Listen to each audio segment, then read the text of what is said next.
Agora é a hora do grande debate. A gente vai voltar a falar das declarações polêmicas do presidente Jair Bolsonaro sobre o sistema eleitoral brasileiro. O presidente questionou a segurança das urnas eletrônicas. Chegou a falar em fraude nas eleições de 2018. O Tribunal Superior Eleitoral já respondeu.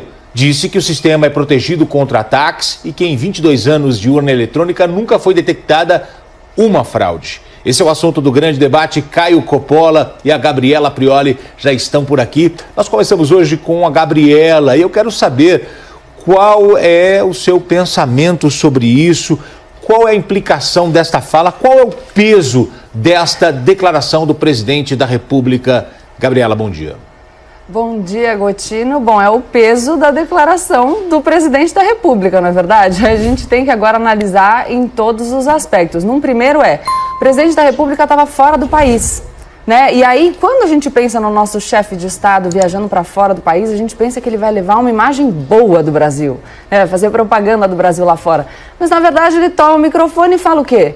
Fala que teve fraude na eleição de 2018, que o elegeu, ou seja... Nem nisso a gente é bom, porque quem fez a fraude, fraudou ali o primeiro turno e aí depois no segundo turno fez o quê? Desistiu, não quis mais fraudar. Não só foi eleito Jair Bolsonaro na eleição de 2018, mas como o filho dele, Eduardo Bolsonaro, foi o deputado federal mais votado da história. Então fala que teve fraude na urna eletrônica, questiona o nosso sistema eleitoral e pior, diz que tem prova, mas ninguém sabe por que ainda não entregou. Então só joga de novo a afirmação no vento. E aqui é importante a gente dizer que não é a primeira vez que o presidente Jair Bolsonaro fala em fraude. Durante a eleição, muito se questionou essa questão da urna eletrônica. A segurança das urnas eletrônicas já é um assunto que vem sendo debatido no Congresso Nacional há muitos anos. Mas o ponto é, para defender um sistema aprimorado, na visão daqueles como, por exemplo, o especialista Diego Aranha, que defende que deva haver um comprovante impresso do voto, não é necessário se falar em fraude.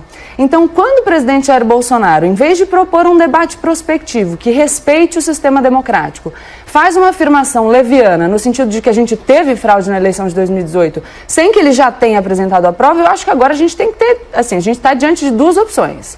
Levando a sério a fala do presidente, porque afinal ele é o presidente da República, a gente tem que, investigar, né? Teve fraude? Tem prova? Então cadê as provas? Vamos investigar. Se efetivamente for comprovada a fraude, essas pessoas que fraudaram a eleição de 2018 têm que ser presas e a eleição deve ser anulada. E, portanto, a gente deve promover novas eleições diretas porque a gente está nos 2 primeiros anos do mandato. Se, ao contrário, não for provado isso, o presidente Jair Bolsonaro deve ser responsabilizado pela sua fala. Muito bem, Gabriela Prioli, os argumentos iniciais. Agora eu passo para o Caio Coppola. Caio, qual o seu olhar sobre essa declaração? Qual o peso dessa declaração do presidente da República, Jair Bolsonaro? Bom dia. Muito bom dia, Gotino. Bom dia, Gabriela.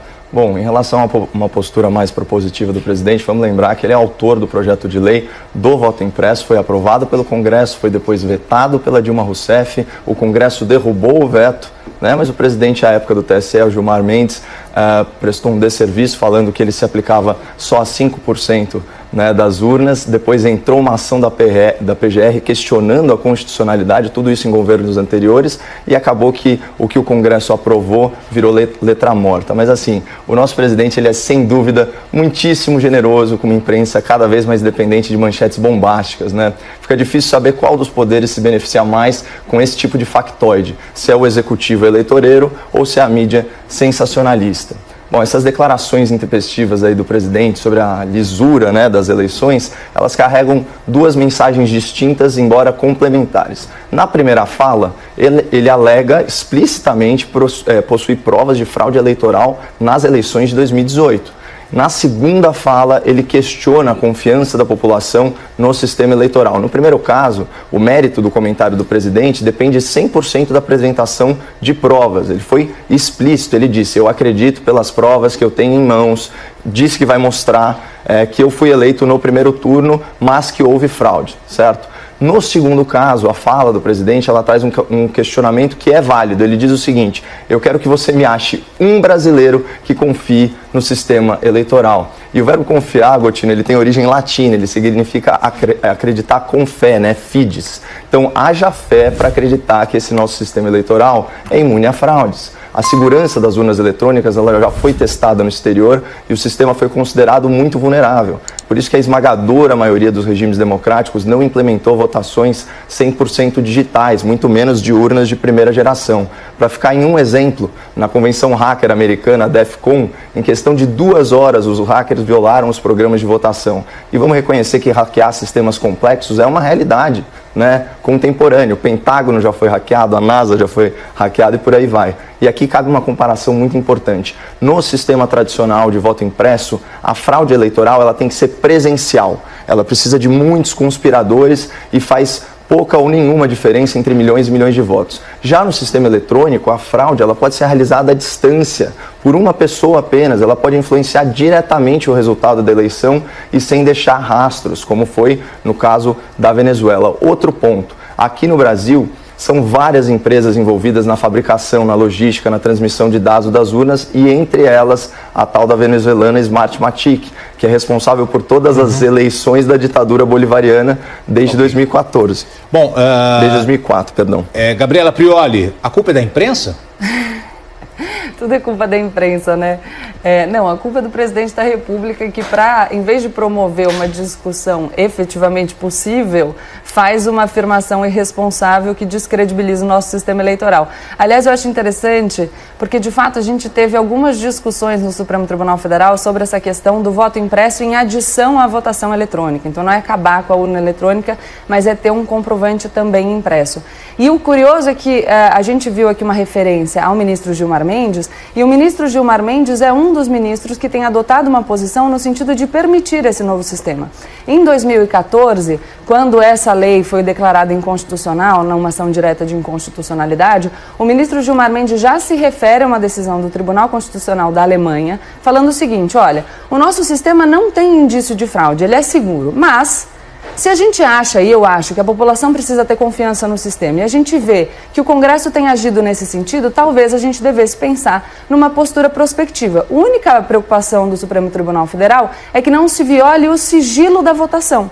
Então, desde que fosse feita uma proposta que não tivesse a possibilidade do sigilo ser quebrado, ela seria viável. Isso vem, de novo, uma tentativa em 2015, e aí em 2018, quando o Supremo Tribunal Federal, dessa vez por maioria, inviabiliza a aplicação dessa norma do comprovante escrito, quem vota vencido é o ministro Gilmar Mendes, acompanhado do ministro Dias Toffoli, falando exatamente isso. O Congresso já se manifestou por 3 vezes, essa é a vontade do povo, então, embora não exista indício de fraude, e nesse mesmo sentido é o posicionamento do Diego Aranha, especialista em urnas eletrônicas, dizendo: não há nenhum indicativo de que tenha havido fraude no Brasil, mas a gente não precisa falar disso. Isso é trazer uma teoria da conspiração para macular, para viciar a discussão que é razoável. Então, o ministro Gilmar Mendes diz o seguinte: vamos implementando de forma paulatina, e ele é um dos que vota, então, pela possibilidade dessa comprovação escrita do voto eletrônico. É só a gente fazer a discussão de uma forma mais racional e menos alicerçada nas teorias da conspiração, que fica fácil. Aliás, é interessante pensar aqui no Brasil, porque a gente fala das urnas venezuelanas, mas quem ganhou a eleição foi o Jair Bolsonaro. Quer dizer, tem alternância de poder. Não faz... Geralmente, a gente até nisso é único, porque geralmente quem questiona a validade da eleição é quem não foi eleito, mas no Brasil o presidente que foi eleito, tendo filho eleito, vai falar que a eleição foi fraudada. Quer dizer, para ele não foi para todo mundo? Dá para entender. Ô Caio, você destacou na sua fala que o presidente, na primeira fala dele, ele foi explícito de que houve fraude. Quando se faz uma denúncia, não tem que se apresentar uma prova? Certamente, foi nesse sentido o meu comentário, por isso que eu disse, né, o mérito todo dessa declaração está na apresentação de provas, né, e o tempo vai dizer se isso foi simplesmente um arrobo retórico, né, de populismo, ou se é fundado na verdade. Mas o que é importante... E o que você pensa disso? Não, o que é importante deixar estabelecido aqui é que não se trata de uma teoria da conspiração, se trata de um evento não só possível, como provável. A gente já falou, as nossas urnas eletrônicas, elas são obsoletas, elas são o que se chama de urna de primeira geração, né? O sistema da urna eletrônica de primeira geração, ele é conhecido como Direct Recording Electronic. Então ele simplesmente grava o voto, certo? E você fica completamente dependente daquele software que pode ser viciado. Num segundo momento, pode haver fraude na transmissão de dados. Num terceiro momento, pode haver fraude na contagem de dados. Uma democracia, ela se faz pelo princípio do voto secreto e universal. Só que a apuração dos resultados, ela tem que ser pública e auditável. A urna de primeira geração é inauditável. Gotino, não é à toa que o Brasil é o único país do mundo que usa essas urnas. Na urna de segunda geração é possível uma verificação desse voto, né? E eu não entendo como que o STF pode ter chegado à conclusão de que isso feria o princípio do voto secreto, sendo que o voto era impresso para a conferência do próprio eleitor e esse voto, num segundo momento, era depositado numa urna. E a gente já está, Gotino, para falar a verdade, na urna de terceira geração, que se chama E2E ou End-to-End, que permite não só a verificação dos resultados, como a verificação independente pelo próprio eleitor por meio de criptografia. Mas como você explica? Você conhece alguém que fraudou o mercado financeiro para perder dinheiro? Você conhece alguém que fraudou um banco para tirar o dinheiro da própria conta e colocar na conta de alguém? Alguém fraudou a eleição para perder a eleição? Não, mas eu acho que aqui a gente tem que interpretar a frase do Jair Bolsonaro exatamente com um critério de literalidade. Ele falou, houve fraude e eu ganharia no primeiro turno. Então, ele se diz prejudicado não em relação ao resultado final da eleição, mas sim em relação à forma. Existe uma diferença gigantesca de você ganhar no primeiro turno e ganhar no segundo turno. Então, nesse sentido, eu não acho que o argumento dele é contraditório, pelo contrário. Faz sentido, você pode ser prejudicado de não ter ganhado de lavada, por exemplo, como ele acredita que é o caso da eleição dele. Gabriela Prioli. Eu tô aqui pensando por que alguém que tem a possibilidade de fraudar a eleição para fazer com que o Jair Bolsonaro não ganhe no primeiro turno desistiu de fraudar no segundo turno. A fraude pode ficar absurda demais. Com a faca e o queijo na mão, por que ia desistir? Mas, enfim... de novo, eu vou reiterar aqui o meu argumento no sentido de que a gente pode discutir a confiabilidade das urnas eletrônicas. Aliás, essa discussão já vem sendo proposta no Congresso Nacional. Acho interessante até mencionar que nesse episódio do veto à lei que instituía o comprovante escrito, é curioso porque existe um parecer da deputada Bia Kicis, e nesse parecer, ela que hoje convoca manifestações contra o Congresso de forma genérica, usa ali o argumento de que o Congresso é o verdadeiro representante do povo brasileiro e que, portanto, as decisões do Congresso sobre essa questão de instituir um comprovante escrito do voto eletrônico deveria ser respeitada pelo Supremo Tribunal Federal. Então, mostra pra gente como as posições sobre determinadas instituições, elas variam no tempo a depender de se me interessa dizer que o Congresso é legítimo ou não. E aí, faço questão de frisar, é possível discutir se a gente precisa de um sistema que seja auditável por todo mundo e que seja compreensível para a população geral. Aliás, eu acho até que é necessário, porque as pessoas, para que uma democracia funcione, as pessoas de fato precisam ter confiança no sistema democrático e precisam entender como aquilo funciona, o que fica muito mais difícil quando a gente pensa na urna eletrônica. Eu não sei, Gotino, mas eu aqui sou uma pessoa que não entende nada de tecnologia. Então, mesmo que eu leia as manifestações do Tribunal Superior Eleitoral, no sentido de que as urnas são sim auditáveis, mas aí o são por mecanismos complexos que nem todo mundo consegue entender, eu acho que a população, no geral, fica aí se sentindo alijada do controle do processo democrático. Então, legal, podemos fazer isso, podemos discutir essa medida. A única ressalva do Supremo Tribunal Federal é: a gente só não pode correr o risco de novo, ao violar o sigilo do voto, a gente voltar para uma situação do passado que a gente teve, enfim, retratada muito bem no coronelismo inchado e voto, que é o voto de cabresto, pensando, inclusive, que o coronel de hoje, no Rio de Janeiro, por exemplo, vai ser a milícia. Olha, e aí a gente tem que tomar esse cuidado. Caio, uma declaração como essa não dá munição para os adversários políticos do presidente. O próprio governador de São Paulo, João Dória, falou sobre o assunto e falou: olha, já que ele está questionando o sistema eleitoral, por que não convoca novas eleições sem esse sistema para a gente ver o que vai acontecer? Novamente, é um argumento completamente ilógico. A gente já estabeleceu aqui, você pode ser prejudicado numa competição e ainda assim ganhá-la. Isso é elementar. Então, é óbvio que se a parte prejudicada for justamente o vencedor, não existe razão lógica para que se convocasse novas eleições, muito menos para mudar o resultado estabelecido, sendo que a única diferença seria ele ganhar em primeiro ou em segundo turno. né? Então, nesse sentido, eu achei desnecessária e oportunista a declaração do governador de São Paulo. Mas, novamente, Gotino, eu vou frisar que o presidente Jair Bolsonaro, ele simplesmente reproduziu, né, obviamente usando de retórica populista, e aqui a gente está falando do populismo contemporâneo do século XXI, né? Então aquele que vai sempre alicerçar o discurso numa agressão ao sistema, ao establishment e tal, ele reproduziu uma preocupação da população que vê o seguinte: ora, se o Congresso que foi eleito, certo? Se o próprio Congresso Nacional não confia na urna eletrônica de primeira geração, aprova uma lei no sentido de que haja comprovante de voto impresso, por que cargas d'água o Executivo, à época, controlado pelo Partido dos Trabalhadores, veta essa lei? E num segundo momento, por que primeiro monocraticamente e depois em plenário, o STF não implementa essa lei? É muito esquisito. Então o discurso do presidente, o discurso anti-establishment, anti-estamento burocrático, ele faz todo sentido, porque a população vê o seguinte: olha, o Congresso Nacional não confia no sistema eleitoral da forma como ele está, certo? A população não confia. Só que quando chega aí nas mãos das elites governantes, eles dão um jeito de manter o status quo. Então, assim, o que o presidente falou é um questionamento muito válido. Vocês acreditam que a fala do presidente teve a intenção, na verdade, de fazer um chamado para as manifestações marcadas para o próximo domingo? Gabriela.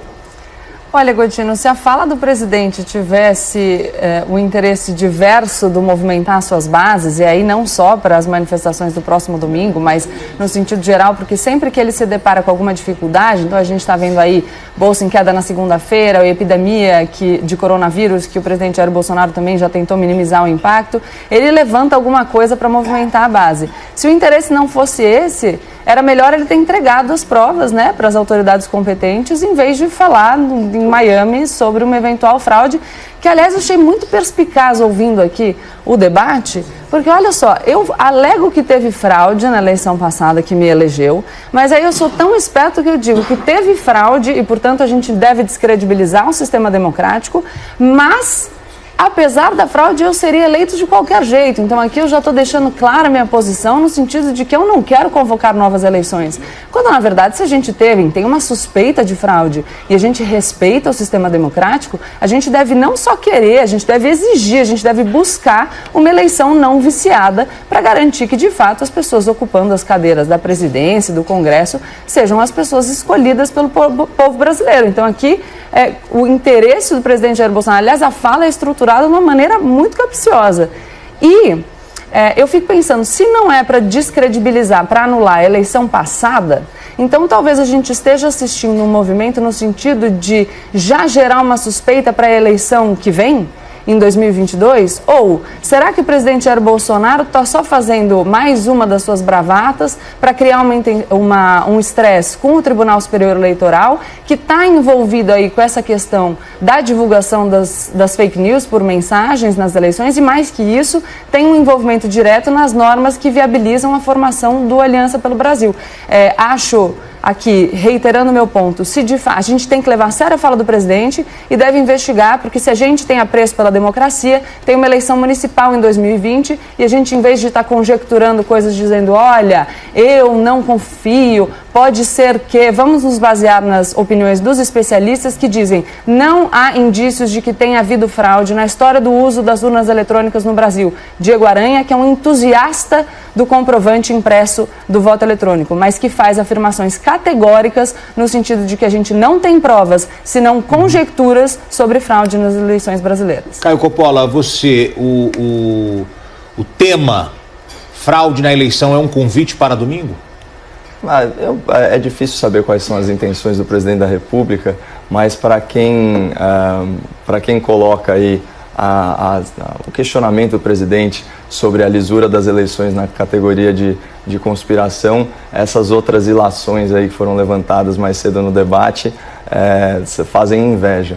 O ponto é o seguinte, em relação, os mesmíssimos especialistas que falam que não há indícios de fraude nas eleições são aqueles que reconhecem que o sistema é vulnerável, né? Então aqui no final das contas a gente está girando em círculos para chegar no mesmo ponto. O sistema atual ele não pode ele não pode continuar da forma que está. Né? De novo, se a gente quer realmente contribuir para a nossa democracia, então a gente tem que seguir princípios elementares aí dos direitos políticos, que é o voto secreto universal, isso já é garantido, mas também uma apuração pública desses votos e uma apuração efetivamente auditável. Já vou repetir aqui, a urna eletrônica de primeira geração, ela não é auditável, ela não tem contraprova. Uma vez que o voto está contabilizado, ele só pode ser recontado. Então, se a priori ele já foi contabilizado aí de forma fraudulenta, não há o que se fazer. Tanto que quando o candidato, à época derrotado, né, do PSDB à presidência da República em 2014, pede uma auditoria dos votos, depois pede uma auditoria particular, essa auditoria ela é inconclusiva, porque não dá para saber se houve ou se não houve. Então, assim, para que ficar nesse ambiente, vamos dizer assim, de insegurança eleitoral, se o próprio Congresso Nacional já se manifestou no sentido de que é para trocar o sistema? Por que e aqui é um questionamento legítimo. Por que as elites governantes da República, e aqui vamos falar da alta cúpula do judiciário, com seus cargos vitalícios e os seus superpoderes sobre tudo e sobre todos, por que houve toda essa mobilização à época para barrar o voto impresso? Muito bem. Gabriela Prioli, 30 segundos para a gente finalizar o debate. Se a gente quer contribuir com a nossa democracia, a gente pode defender a confirmação do voto pelo meio impresso com base nas opiniões dos especialistas que já falam sobre a vulnerabilidade do sistema. A gente não precisa, para isso, levantar uma conjectura sobre fraude nas eleições. E quando a gente fala sobre as elites do judiciário, vamos lembrar que o ministro Dias Toffoli e o ministro Gilmar Mendes votaram pela implementação da mini-reforma de 2015 naquilo que diz respeito a esse tema. Tá aí, Gabriela Prioli falando com a gente no grande debate. Agora, Caio Coppola, a sua consideração final, por gentileza. Bom, mas a liminar, inicialmente, né, e em relação aí ao voto impresso, foi do próprio Gilmar Mendes, e ele tirou da cabeça dele que esse sistema deveria ser aplicado só em 5% das urnas. Sei lá como que foi a composição no STF, mas o resultado final, que é o que realmente, efetivamente, interessa para a população interessada em uma eleição com rigidez, né, é o seguinte: o STF barrou a confirmação do voto eletrônico por voto impresso, ponto final, contrariando o Congresso e, portanto, a vontade popular. Agradeço, Caio Coppola, Gabriela Prioli. Se inscreva em nosso canal, curta, comente e compartilhe. Não se esqueça de acionar o sininho para receber diariamente os nossos vídeos.